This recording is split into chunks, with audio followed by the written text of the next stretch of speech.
Number 7 تکبیرات تشریق۔ حضرت نبیشہ رضی اللہ عنہ فرماتے ہیں، نبی کریم صلی اللہ علیہ وسلم نے ارشاد فرمایا، ایام تشریق کھانے پینے اور ذکر اللہ کے دن ہیں۔ اس مہینے کا ایک اہم حکم جس کی عام مسلمانوں میں عموماً اور خواتین میں خصوصاً تبلیغ کی زیادہ ضرورت ہے، تکبیرات تشریق کا اہتمام ہے۔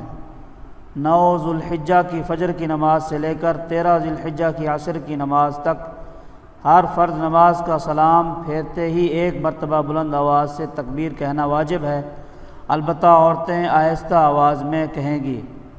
تکبیر تشریق یہ ہے: اللہ اکبر لا الہ الا اللہ اللہ اکبر وللہ الحمد۔ مسئلہ: بہت سے لوگ اس میں غفلت کرتے ہیں، اس تکبیر کو پڑھتے ہی نہیں یا آہستہ پڑھ لیتے ہیں، حالانکہ اس کا درمیانہ طریقہ سے بلند آواز میں پڑھنا واجب ہے، اس کی اصلاح ضروری ہے۔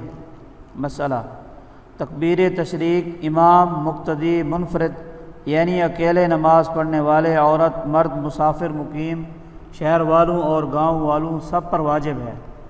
یاد دہانی لکھ کر لٹکا دیں۔ مسجد میں نماز ادا کرنے والوں کو تو ایک دوسرے کی آواز سن کر اس تکبیر کا پڑھنا یاد آ جاتا ہے، لیکن گھر میں خواتین اور اکیلے نماز ادا کرنے والے اکثر اس میں غفلت کرتے ہیں۔ اس لیے بہتر ہے کہ ان ایام میں اپنے گھروں میں یہ مسئلہ لکھ کر ہر کمرے میں لٹکا دیا جائے اور گھر والوں کو بار بار اس کی یاد دہانی کرائی جائے، تاکہ ترک واجب کے گناہ سے حفاظت رہے اور اللہ پاک کی بڑائی بیان کرنے کا یہ شاندار موقع پوری طرح سے نصیب ہو جائے۔